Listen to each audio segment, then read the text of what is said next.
Vamos a hablar de la sustancia. Seguimos para esta exposición el magnífico texto de don José Antonio Sayés, Síntesis filosófica, claves para una reforma, editado por Edicep. Yo creo que este es un libro fundamental para este mini curso de filosofía para la teología. Sería un despropósito decir que la filosofía trata del ser en general, porque el ser en general no existe. Tampoco se puede afirmar que la filosofía trata del ente en general por la misma razón. Otra cosa es decir que la metafísica trata de todo, plantas, animales, hombres, en cuanto que son un ser, una realidad, una sustancia, algo. Eso sí, los dos conceptos básicos de la filosofía son el de sustancia y el de esencia. Vamos a verlo. Empezamos por la estructura del juicio. Todo juicio que hagamos o es un juicio esencial o un juicio existencial. En el juicio esencial, esto es un bolígrafo. Cuando decimos esto, queremos decir esta realidad, esta sustancia, y nos preguntamos qué tipo de sustancia es, esencia, a lo que respondemos diciendo es un bolígrafo. Aquí, por tanto, predicamos la esencia de una sustancia.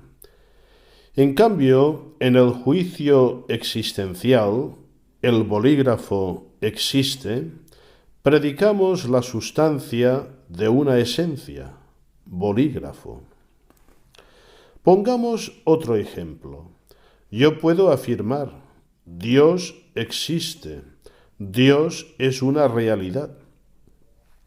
En este caso, sé perfectamente lo que es la esencia de Dios, ser creador, infinito, etc.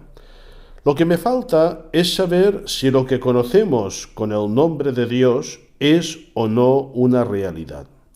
Cuando afirmo que Dios existe, lo que entonces hago es decir que lo que conocemos por Dios, esencia de Dios, es una realidad.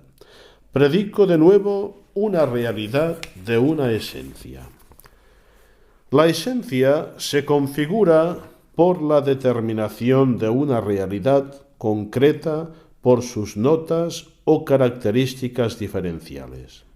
La esencia responde a esta pregunta: ¿qué tipo de realidad es una realidad conocida ya como realidad, como sustancia? Y la sustancia responde a la pregunta de si existe una esencia como la del bolígrafo. De Dios decimos también que es una realidad, una sustancia. Santo Tomás quedó impresionado por la lectura del libro del Éxodo, capítulo 3, versículo 14, donde Dios revela su nombre: Yo soy el que soy. De modo que aplicando los conceptos de acto y potencia, vino a decir que Dios es el ipsum esse, el puro acto de existir sin limitación alguna, actus essendi. Las criaturas, en cambio, son un actus essendi participado, es decir, recibido en una esencia limitada, la esencia de hombre, por ejemplo, como potencia receptora. Todo ente finito es así una composición de actus essendi y esencia receptora y limitante del mismo. De esto hablaremos más adelante. Pero decía Santo Tomás que siendo Dios el ipsum esse, el puro actus essendi, no podemos conocer el ser de Dios como no podemos conocer su esencia, sino sólo afirmar su existencia. En el juicio, Dios existe, algo que es verdad porque lo conocemos por sus efectos. Pero si nos dejamos llevar por el sentido común, decir que Dios existe es lo mismo que decir que es una realidad, un ser. Y no me avergüenzo de esto, porque para nombrar a Dios no tenemos otros nombres ni otros conceptos que los nuestros, que son limitados y finitos. La prueba es que decimos que mientras una criatura es un ens apalio, un ser que depende de otro, de Dios decimos que es un ens a se, es decir, un ser que tiene en sí la razón de su ser, que no depende de otro para existir, y con ello estamos conociendo su esencia. A partir del ens a se, deducimos que se trata de un ser infinito, eterno, etc. Conocemos su esencia.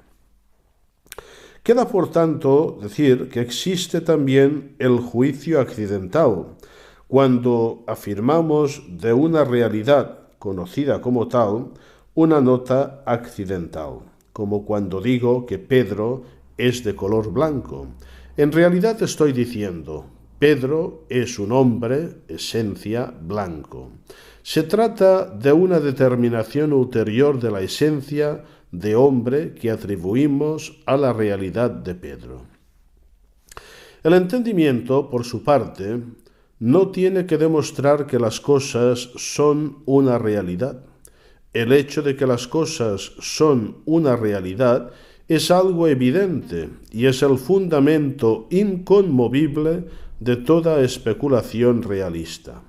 Desde Aristóteles se ha dicho que lo primero que captamos es que hay realidades. A partir de ahí, y no antes, comienza la filosofía. Es algo que goza de evidencia y no puede ser sometido a demostración. Con todo, es necesario insistir en que cuando captamos que una esencia determinada, por ejemplo, el hombre, es una realidad, no captamos el ser en general. Si así fuera, no distinguiríamos el ser percibido del sujeto perceptor, pues ambos estarían abarcados y confundidos en la generalidad de este ser. Captar que el hombre es una realidad es captar, por el contrario, que el hombre se opone a la nada, pero limitadamente como una realidad.